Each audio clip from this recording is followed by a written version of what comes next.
अस्सलाम वालेकुम नाज़रीन, मैं हूं मुशार रशीद। आप देख रहे हैं अंडरग्राउंड न्यूज़। कराची में डाकू राज लियारी नयाबाद के करीब डकैती मुज़ाहमत पर फायरिंग, पुलिस एहलकार जहांबाग। फायरिंग से 10 साल बच्चे समेत 2 राहगीर जख्मी। जहांबाग मोइज SP सिटी का ड्राइवर है। पुलिस के मुताबिक तफ्तीश जारी है। जख्मियों को अस्पताल मुंतकिल कर दिया गया।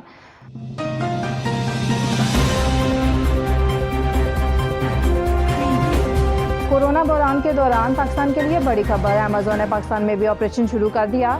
पाकिस्तानी फौजकंदनगान को अपने निज़ाम के जरिए सामान बरामद करने की मंजूरी दे दी। अमेज़न का इकदाम बड़ी पेशरफ्त है। वज़ीर-ए-आज़म इमरान खान का ट्वीट, कहा कि हमारे नौजवानों के लिए रोजगार के मौके खुलेंगे। नौजवान खवातीन और कारोबारी अफराद की नई नस्ल बरामदी मार्केट में शामिल हो सकेगी।